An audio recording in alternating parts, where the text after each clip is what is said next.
Chapter number 8 of the history, class 7. We are covering NCERT, and earlier we have already completed NCERT of 6th class, and now we are completing the NCERT of 7th class.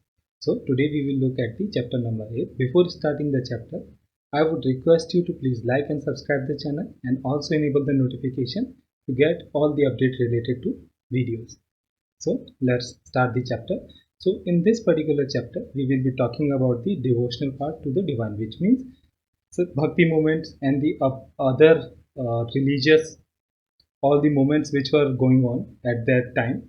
Okay, from the beginning of 6th to 7th century to the 16th and 17th century, that how it impacted the Indian subcontinent and who were the different prominent personality of the bhakti movement and the other all the religious movement who were initiated. So let us understand the chapter in the detail. So some paragraph has been given, but these are of no importance for us. So we can move ahead because this is just provided to put things into the context that what was there and how the society was gradually developing. So which we have already understood in the previous classes. But what we will be looking at, because this chapter is very big, we will only look at the important characteristics and the important aspect which really impacted the life of the people and who were the influential personalities. So we will have to look at them and their teachings. Okay, so let us understand one by one. So the idea of bhakti became so popular that even Buddhists and Jainas adopted these beliefs. So we understand that how Buddhist and Jainism came into the existence when the Brahmanism was very dominant and the ritualist Brahmanism was on its peak. So the people who were there and who were poor, they were not able to perform the different sacrifices and the ritualistic kind of activities while performing the different type of pujas and other activities. Hence what they did, that they look forward for the other egalitarian religions such as the Buddhism or later on the Jainism. Okay, so how, but later on what happens then when bhakti movement came into the existence, when the people leave everything, and in bhakti what happens, we have already understood here, a devotee have all the faith in his deity and he submits himself to the deity and continuously remembers or keep on taking the name of his deity or her deity. So what happens, that in this particular uh, type of religious exchange of emotional ideas, there was no need of any sacrifices or there was no need of doing such kind of thing. Hence bhakti became the important characteristic of this time. So the Buddhism and Jainism also adopted this. So understand the importance of the bhakti, that how it was influencing the people, not only people but the complete religious aspect of that time. Okay, let us move ahead. That how the bhakti initiated in South India from Nayanars and Alvars. That who were the Nayanars and Alvars? Let us understand. The 7th to 9th century saw the emergence of the new religious movement led by the Nayanars. So who were the Nayanars? Nayanars were the saint devoted to Shiva. So remember this. Who were the Nayanars? Nayanars were the saint devoted to Shiva. Okay, and Alvars were the saint devoted to Vishnu. So we have clear-cut distinction between them. That Nayanars were devoted to the Shiva, whereas the uh, Alvars were devoted to Vishnu. Remember this. Nayanars, Shiva, whereas Alvars, Vishnu. Then who came? All castes, including those considered untouchable like the Pulayars and the Panars. So remember these names. These untouchables who were not accepted in Vedic Brahmanism or in the other religion who were emerging in that time. So they did not accept these untouchables. But what Bhakti did, Bhakti changed the complete scenario. And there was no difference between a person who is rich or poor, or he is coming from a particular prominent society, or whether he is coming from a so-called untouchables lower caste. Okay, so there was no difference. It removed all the boundaries. Remember this, that this type of revolution done by the bhakti movement, so it became so popular in that time. Okay, so these people were also included. They drew upon the ideals of the love. So now it is talking about the characteristic of bhakti. So it was like the idealist of the love and the heroism, and founded in the Sangam literature. The example of Tamil literature we have earlier seen that we have already talked about that there were different type of literature were being talked about or written in that time. Okay, composed during the early centuries of the common era and blended with the values of bhakti, so that how it was getting included in all these characteristics in the literature as well. Okay, so now it is providing some important information related to Nainars and Alvars. So this particular paragraph is important. So let us understand. There were 63 Nainars. How many Nainars were there? 63. Remember this. How many Nainars were there? 63. Remember this. The best known among them were the Appar, Sambandar, Sundarar, Manika Vasagar, and there are two sets of compilation of their songs, Tevaram and the Tiruvakkam. Two sets of compilation of their songs, so definitely they were the saint, and they also not only were writing different type of literature, but also the devotional poems were also getting written by them. So hence they were also included in different type of sets. So there were two sets of the compilation of their songs. First was the Tevaram, remember it's Tevaram, and the another was Tiruvakkam for the Nainars sense, and there were 63 Nainars. Remember this. Nainars 63 devoted to Shiva, compilation Tevaram and Tiruvakkam. Another devoted saint to the Vishnus known as the Alvars, and how many Alvars were there? 12. How many Alvars were there? 12. And the best known being the Periyar and his daughter Andal. Remember these two names, and this particular name Andal becomes really important as in the northern India. What is the position of Mirabai in the northern India? The same position was of Andal in the southern part. Remember this. Okay. So the Alvars were 12, and the important one are the Periyalvar and the daughter Andal. Okay. Tondar the Podi, Alvar and the Namaval, and their songs were compiled in the Divya Prabandham. So their compilation was done in Divya Prabandham. So three things. 12 Alvars, best known were the Palivar and his daughter Andal, and compilation was Divya Prabandham. Remember these things. Okay, let us move ahead. So at the left hand side, an image has been shown, and the bronze image of Manikava Sagar has been shown. Okay, so now it is providing some information about in this particular paragraph. I have only selected few lines which were important, so I have already highlighted them. So hagiographies or the religious biographies. So remember this. If a question comes in general knowledge, or it appears in the examination as in a different type of PCS exam, or whether UPSC thinks to pick this type of question, then remember this. What is hagiographies? These are the religious biographies of Alvars and Nainars. So basically hagiographies are the religious biographies. So for the Alvars and Nainars, these hagiographies were also written or composed. Okay, then move ahead. So I have already marked which is the paragraph which are not important. You do not need to bother, or you do not need to worry about them to read. Okay, because this is just type of a conversation which they are trying, that how these they were so much attached to their deities, and what type of conversation was going on, or the poems. Okay, so philosophy and bhakti, that how they both were intertwined and they were linked. Okay, so the Sankar, we already know about the Sankar, that he was the most influential philosopher of India and was born in Kerala in 8th century. So three things become important as information for us.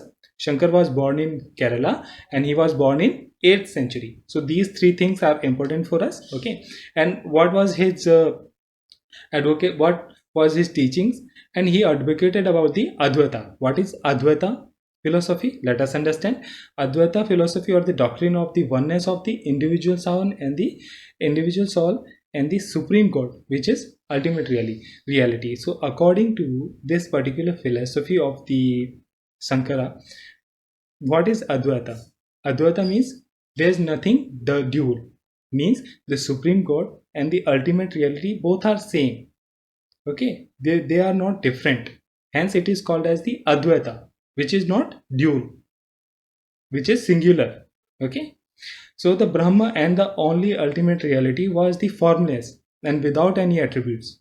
So what we call it? We call it sort of nirguna. Okay, and he considered the world around us to be illusion or maya. So what was his philosophy? That the Brahma and the soul are not different, and this particular world is maya, is an illusion. It is, these things are just appearing, but there is nothing existing.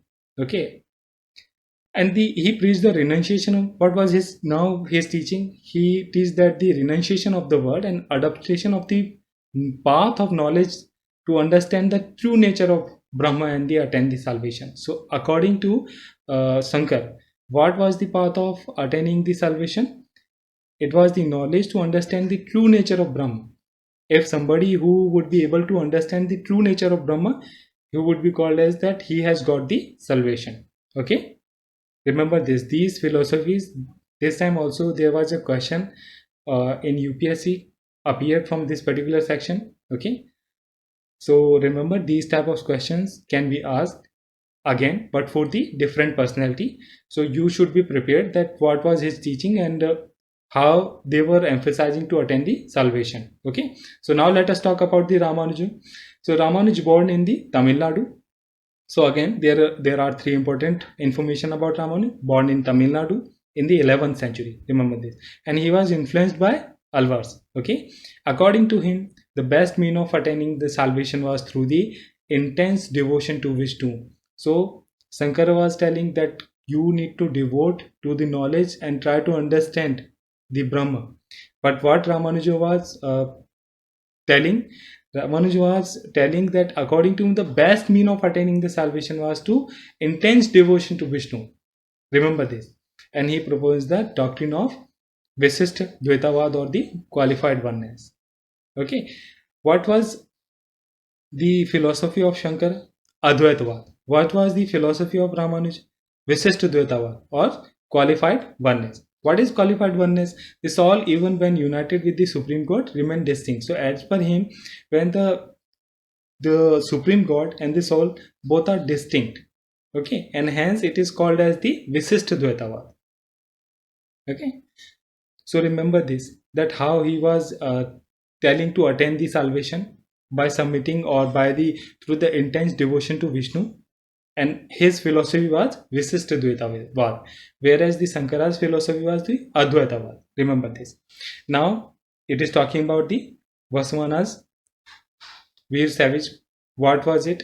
Several times and many times these questions directly appears in the PCS exams as well, and these personalities becomes really important for us to understand not only the Indian culture also, but the teachings, that how they were emphasizing on the humanity. Okay, so Veer Shaiv movement initiated by the Vasavanna and his companion like Alama Prabhu and the Akka Mahadevi.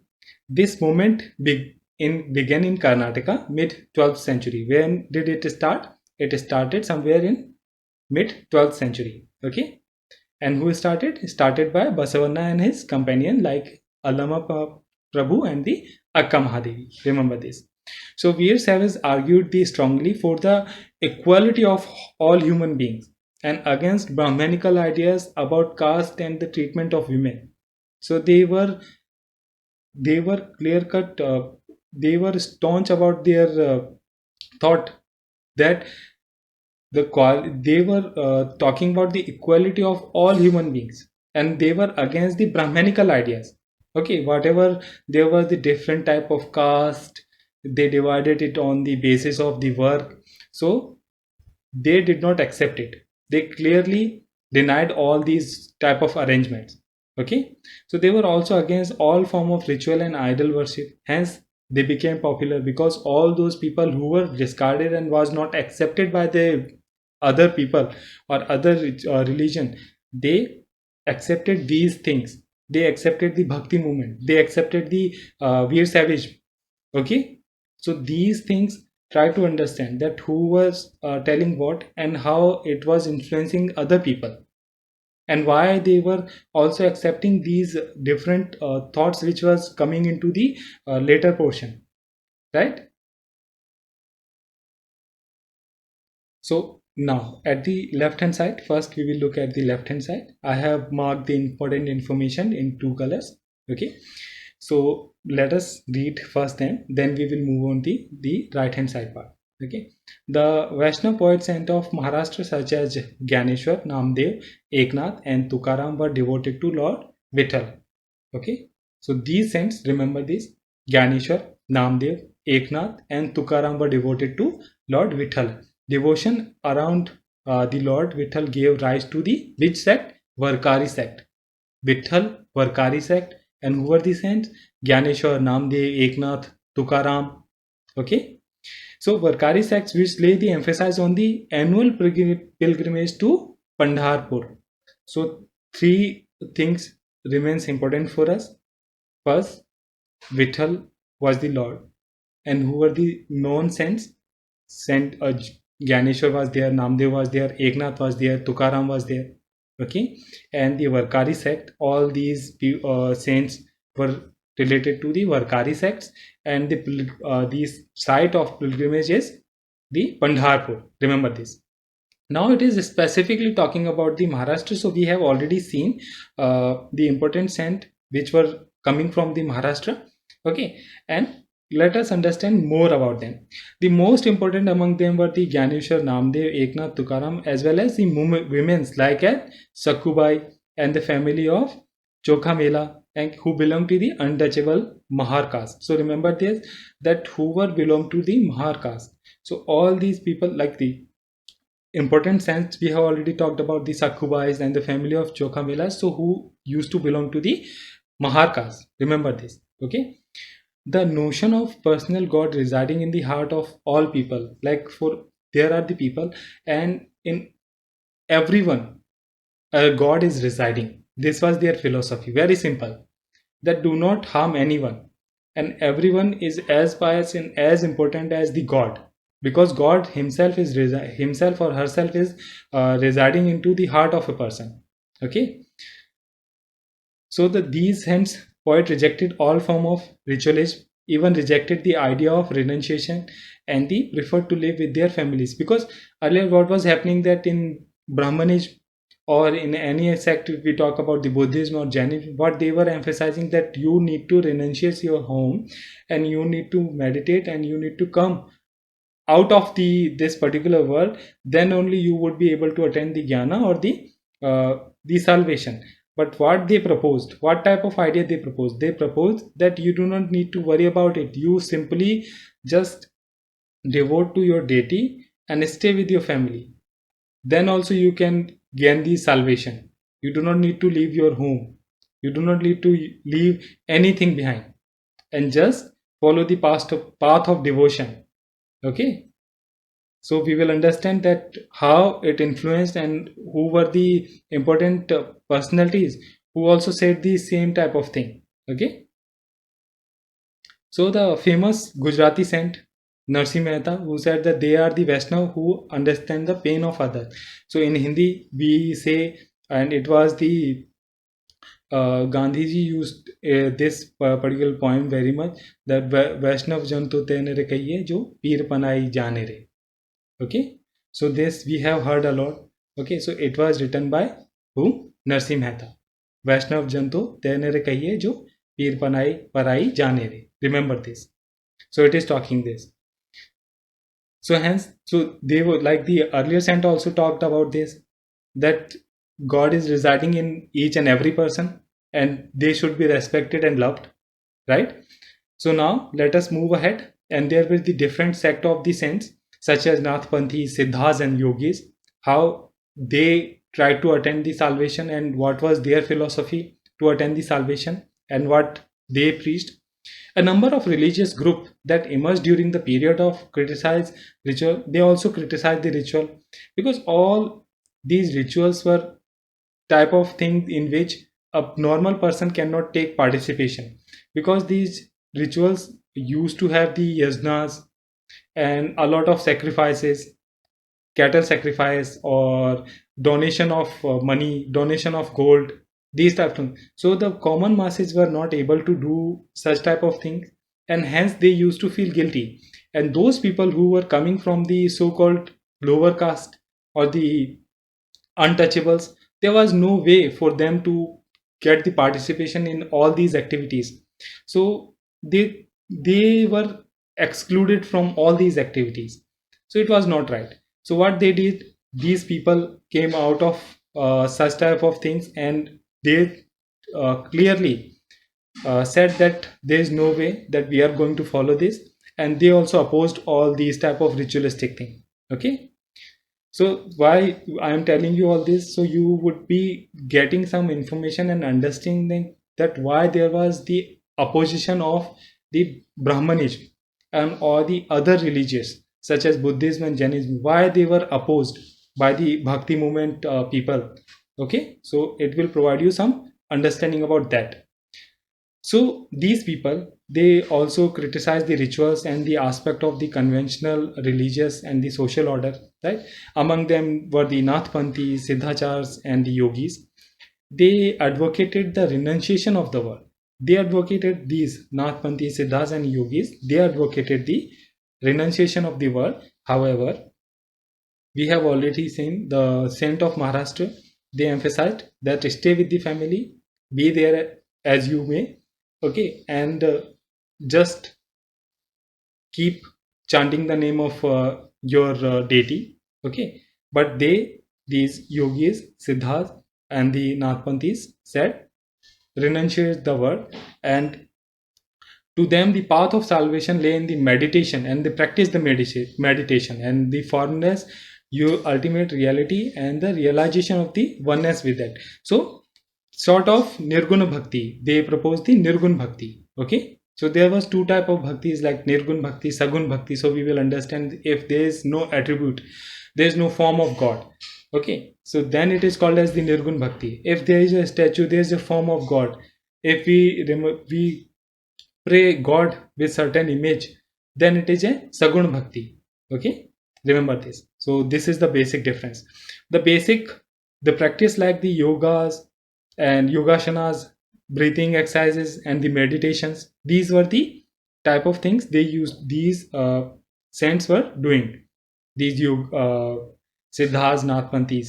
Okay, now it is talking about the Islam and Sufism. Sufis were the Muslim mystics.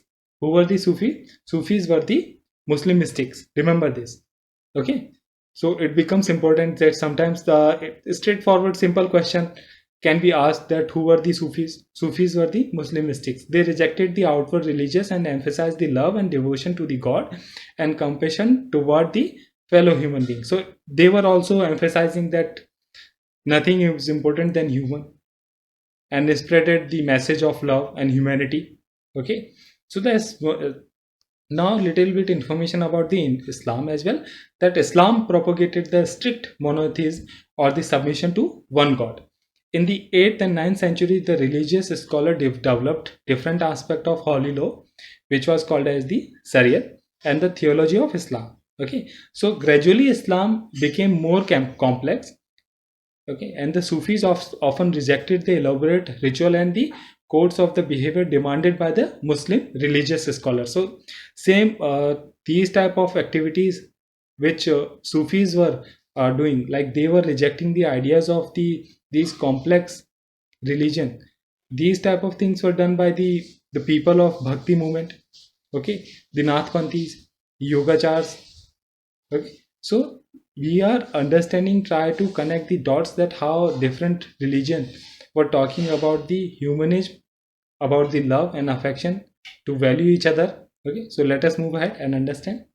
So what Sufis were talking, they sought union with the God as much as the lover seeks his beloved with a disgrade of the world.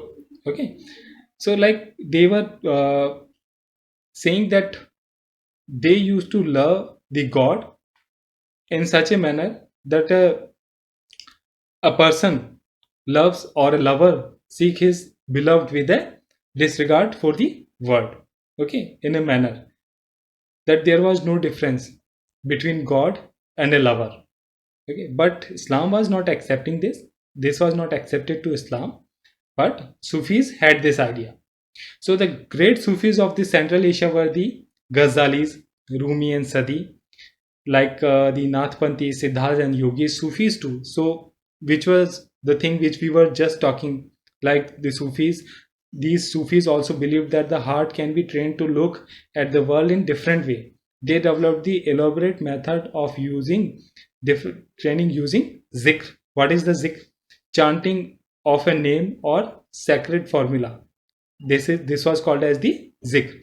Whereas what was the uh, sama? Sama was the singing. Contemplation was there.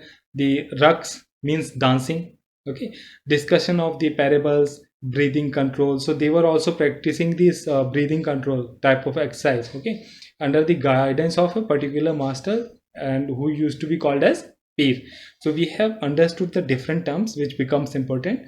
So zikr was there, sama was there. Zikr means chanting the name, sama means singing, raqs means dancing. Okay, and they were, along with that, they were also practicing the breath control.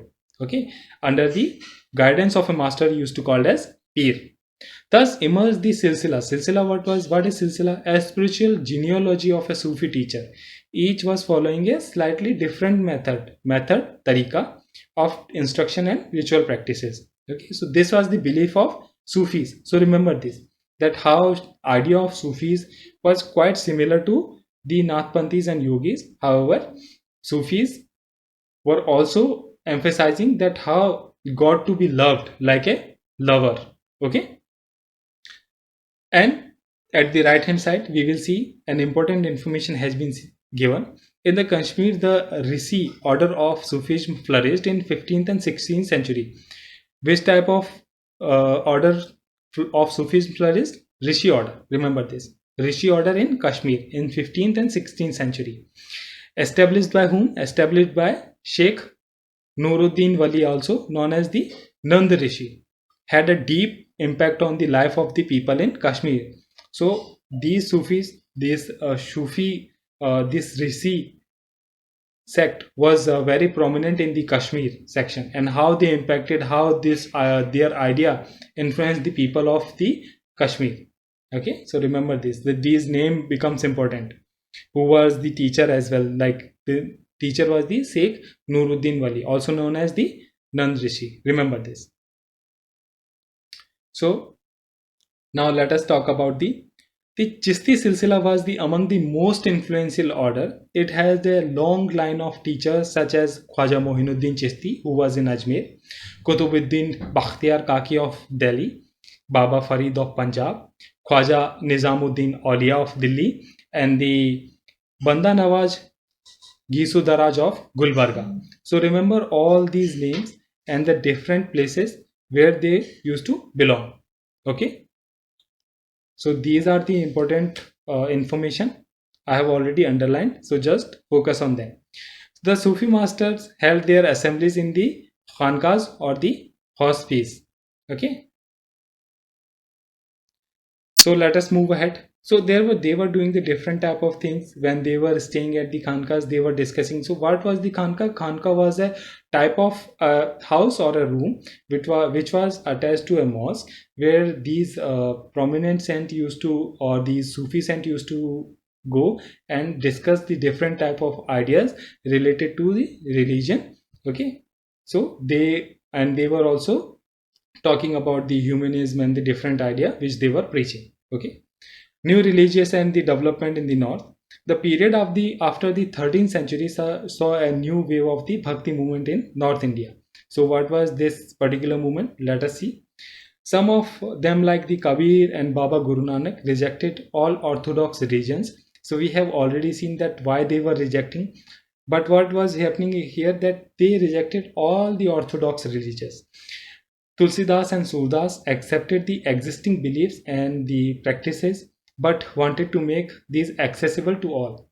They did not want to hold for the special class of the people, but they wanted to spread it for the all the people who were there in the community or in the Indian subcontinent. Okay, so Tulsidas convinced of the idea in the form of Rama, and the Tulsidas composition, the Ramcharitmanas, written in Awadhi. Awadhi is a language used in eastern Uttar Pradesh. So this information, try to remember this.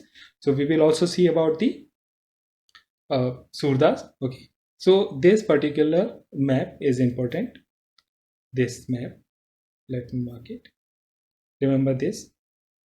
Okay, so it has provided about the saint when they were there in, and what was the different part of the India where they were residing and they were preaching. Okay, so try to go through this particular map. Let us move ahead. At the left hand side, from left hand side we will start. The essence of the Sankar Deva's devotion came to be known as the Eka Saranam Dharma, supreme surrender to the one. As the name clear cut informing, Ek Saranam Dharma. So this was the essence of Sankar Deva's devotion. Okay, the teaching of Sankar Devas were based on the Bhagavad Gita and Bhagavad Purana. He also encouraged the establishment of Satra or the monasteries for the transmission of knowledge. So sometimes this question can be asked that what was the Satra? Satra was the similar to the monasteries, okay, where the knowledge was sharing. And his major composition was also included the Kirtan Ghosha. So this particular composition, remember this composition, what name of the composition is Kirtan Ghosha. Okay, so at the right hand side we will start from the Surdas. Surdas was an ardent devotee of Krishna. His compositions, these compositions are important, so try to remember. Sur Sagar, Sur Saravali and Sahitya Lahiri express his devotion towards Krishna. Sankar Deva of Assam, which we have already seen, so let us understand more about him. Sankar Deva of Assam, late 15th century, who emphasized devotion to Vishnu and composed poems and plays in Assamese. What was the language used by him? Assamese, and he was in Assam. Sankar Deva also known for the places which he made. He began to practice of setting up the namghars or the house of recitation of the prayers, a practice that continues to date. So there were two things: namghars were there and the satras were there. So satras were providing the knowledge, transmission of knowledge, that how the all the information, all the doctrine of the Sankar Devas, whereas these namghars were the houses where the people, all the followers of Sankar Deva or the who were devoted to Vishnu used to come and used to chant the name of Lord Vishnu. Remember this. Okay. This tradition also included the saints like Dadu Dayal, Ravidas, and Mirabai. Some important information about Mirabai. Mirabai became a disciple of Ravidas, a saint from the caste considered untouchable. But let us understand more about the Mirabai. She was a Rajput princess and married into the royal family of Mewar in 16th century. However, she just left her house and she was the ardent devotee of Lord Krishna. Okay. So we have already compared her with the Andal, that how Andal was the ardent devotee of Vishnu. Okay, so she was the devotee of Krishna. She composed the innumerable bhajans and the expressing her intense devotion. Her songs also openly challenges the norms of upper caste and became popular with the masses of Rajasthan and Gujarat. Works were composed in regional language and could be sung. So what was happening, that all these saints of bhakti movement, what they were doing, they were writing all these bhajans in the local language so people could understand, and so that they can also feel the same about the God. Okay, so at the right hand side, Jayadeva of Bengal composed the Gita Govinda in Sanskrit, and each song composed in particular rag and tal. So sometimes this question can be asked, that who was the composer of Gita Govinda? Gita Govinda was composed by Jayadev. Remember this. And it was composed in Sanskrit. And we used to belong to Bengal. So whichever the portion is not important, we are leaving it. Now talking about Kabir Das. So Kabir in the 15th, 16th century brought up in a family of Muslim Julahas. Who were the Julahas? They were the weavers settled in near the city of Banaras, okay, or Varanasi. We get to know of his ideas from a vast collection of verses called as Sakhis or Pads. So remember this, verses called as the Sakhis or Pads. Some of were later collected or preserved in the Guru Granth Sahib, Panchwani and Bijak. Okay, so Bijak is a prominent collection of the verses of Kabir Das. Remember this. Now let us move ahead and more information about Kabir Das. His teachings were based on the complete, indeed vehement rejection of the major religious tradition. So we have from the school times we have read about the different duha of Kabir Das.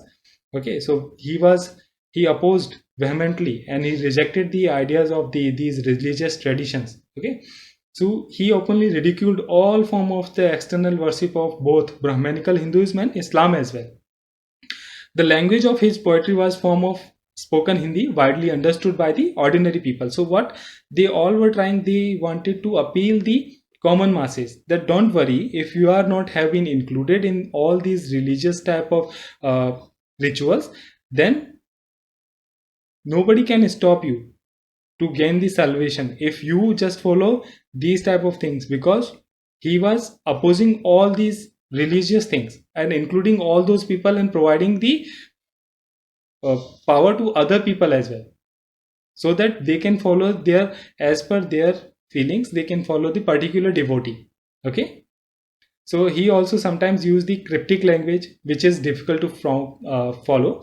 So what is cryptic language? Cryptic language is something which is not able to understand by the common masses. Okay, so this is cryptic language, something said in a different form which cannot be understood by the other people. So Kabir believed in a formless supreme God, which is Nirguna, and preached that the only path to salvation was through bhakti or devotion.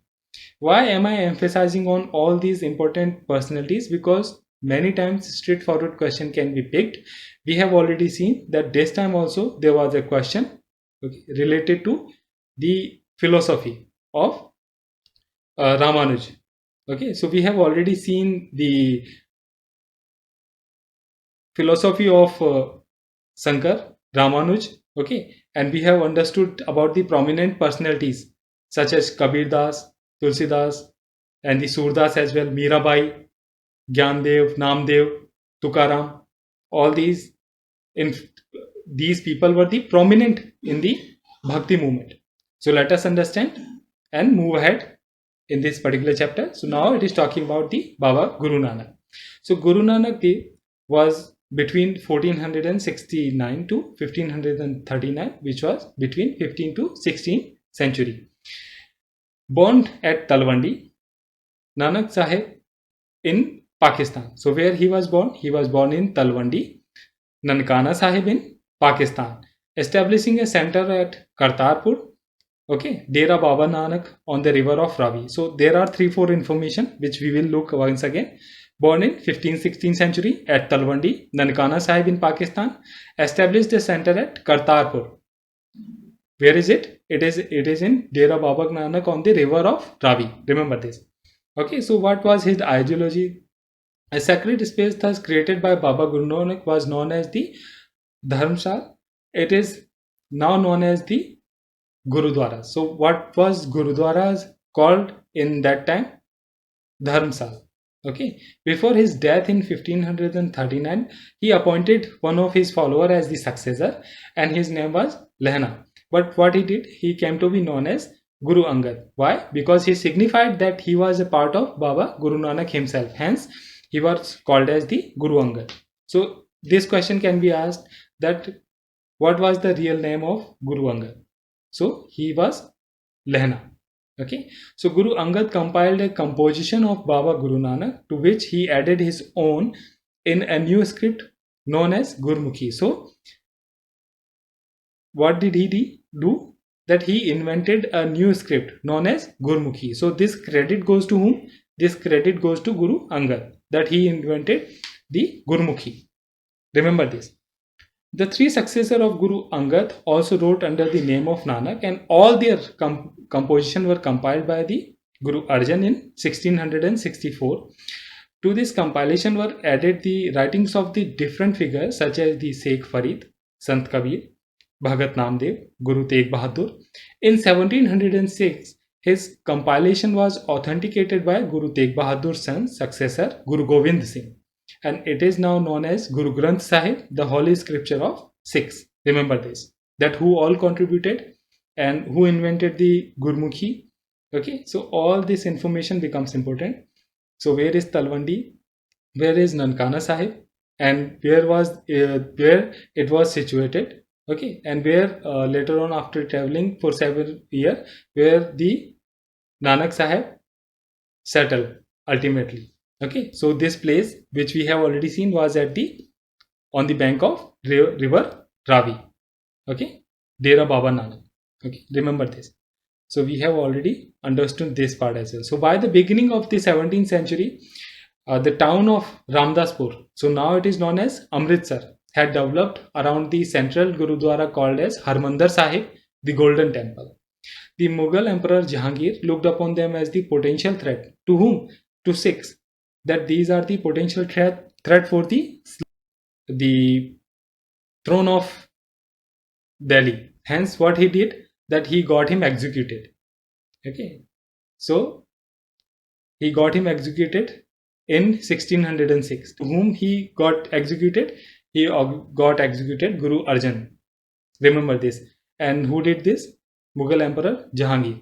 The Sikh movement began to got politicized in the 17th century, and the development which culminated in the institution of Khalsa by Guru Gobind Singh in 1699. So who had the credit of converting this institution into Khalsa? This credit goes to Guru Gobind Singh. Okay, remember this.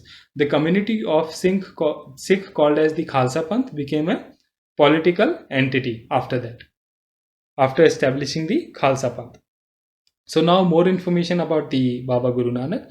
His idea of liberation was not that of the state of inert bliss, but rather the pursuit of active life with a strong sense of social commitment. So he was emphasizing on the social commitment. Okay, he himself used the terms Naam, Dan, Insan for the essence of his teaching, which actually meant right worship, welfare of others, and the purity of conduct. These three things: right worship, welfare of others, and purity of conduct. So we also see these type of things, that how the langars are organized.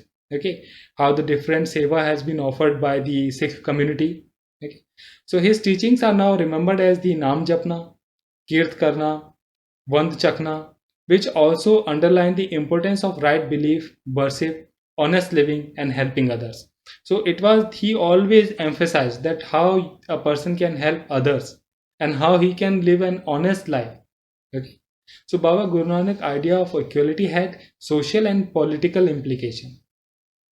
He also opposed all these orthodox belief of the Vedic Brahmanism or the other religions which were getting prominence at the earlier time, but how the Bhakti movement and the people of that time, how they rejected, and how the new different ideas got emerged, and how the people who were earlier not included became the part of this particular way of Bhaktism.